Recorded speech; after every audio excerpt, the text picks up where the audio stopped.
Now, Comey's revelation about Lynch is just one of his many massive double standards. Now, Comey kept quiet about former Obama Attorney General Loretta Lynch trying to influence his investigation into Hillary Clinton, which is the very definition itself of obstruction. But he's trying to destroy President Trump for allegedly saying, I hope you can let Flynn go. By the way, as was pointed out yesterday, saying, I hope, never led to an indictment on obstruction of justice of anybody. So the Loretta Lynch situation is far worse. So why didn't Comey come forward earlier? Was he trying to protect Hillary Clinton and the Obama administration? Then there's this double standard that Senator Marco Rubio pointed out. Take a look at this. This investigation is full of leaks left and right. I mean, we've learned more from the newspapers sometimes than we do from our open hearings, for sure. You ever wonder why, of all the things in this investigation, the only thing that's never been leaked is the fact that the president was not personally under investigation, despite the fact that both Democrats and Republicans and the leadership of Congress knew that and have known that for weeks? The only thing that wasn't leaked, the only thing, the exculpatory thing.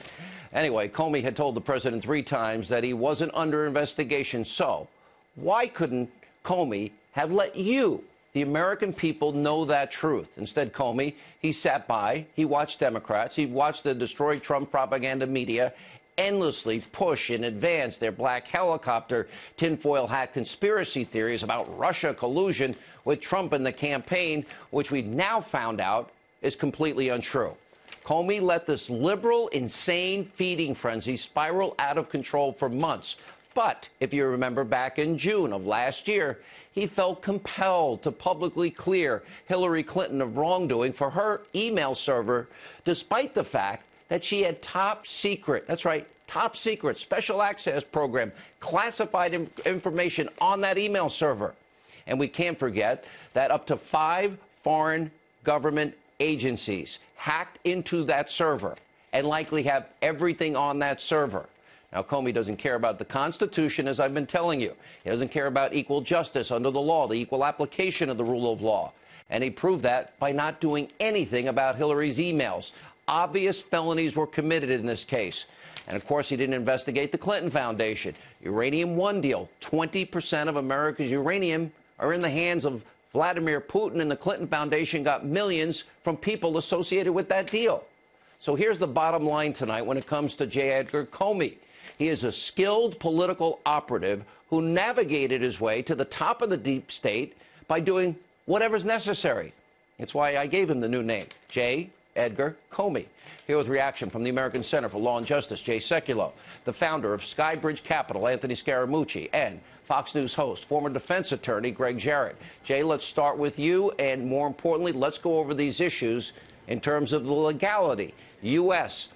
18 U.S. Code 4, 18 U.S. Code. The second issue, what is it? 641. 641. Yep.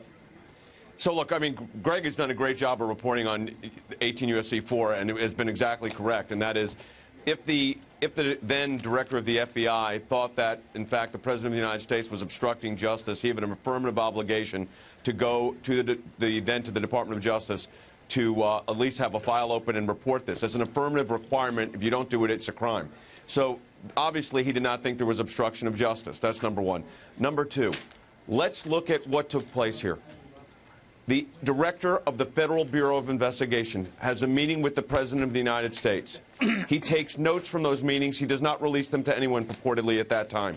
He puts them in the drawer of his office, I guess. He does this, by the way, according to his testimony, in his FBI vehicle on an FBI computer, and he just saves it. Just puts it in the drawer. I'm going to save it for later. Later comes out because he gets terminated. And by the way, left and right were calling for his termination. We were for a year. In the middle of the election, what he did was outrageous. But then take it a step further. He sends the memo to a friend of his, who, by the way, was a consultant to the Department of Justice, to leak it to the New York Times. And he said he did that because on the Friday, the president said, you better be careful. You better be careful what you say. Talk about the tapes, all of that. Okay, here's the real issue. The contents of that memo, the substance of it anyways, was already reported in the New York Times the day before the president tweeted anything. And then, Sean, he goes under oath and says, I did this to get a special counsel, which, by the way, is impaneled the next day. So you tell me what this is. Outrageous. This is, no, it's more than outrageous. it's a crime. And if you go to the idea that then he shared this information, could you imagine if an FBI agent did a 302, which is basically the form that evidently no one's seen the memo, but James Comey, the memo of the conversation, and leaked it to the New York Times, what would happen to them? They'd go to jail. You're 100% right. Greg and Jay's right. Both of you, by the way, have done great work here. And Greg, do you agree with Jay's analysis? Is it that serious? And do you think something will happen as it relates to Comey and the law here? Yeah, Comey said these are his personal documents. No, they're not. They're government property. Just read the Federal Records Act and the Record Management Act and the Privacy Act, which is actually published on the FBI website. And you, importantly, Sean, put up on the screen Code 641, which makes it a crime to convert government property and convey it to somebody else. That's punishable by 10 years behind bars. So, I mean, I think Comey is actually looking at serious legal jeopardy here himself. And in addition to that, he signed a non-disclosure agreement that said, I will not disclose records or raw data. Well, he did precisely that. And at the end of the disclosure agreement, it says, if you break this contract, you can be sued for money damages by the government, and surely they should do that. And you can be criminally prosecuted, and that doesn't matter that he's been fired and is no longer the director. Well, 18 U.S. Code 641, 18 U.S. Code 4, Anthony Scaramucci. Let me go to a different issue as it relates to this, and that is, this to me is now the biggest opportunity for the president to clean out every Obama holdover, all of these deep state leakers. And by the way, I have great faith in the intelligence community. We need that tool to fight back ISIS and Iran and China and Russia.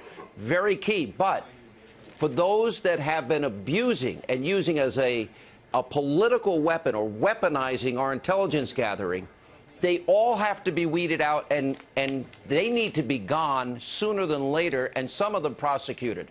Your thoughts? Well, he certainly has license now to do that. I think that leaking omission was very damaging. But what I'm worried about, Sean, is that when you listen to the testimony, you could clearly see why the president felt himself vindicated by the testimony.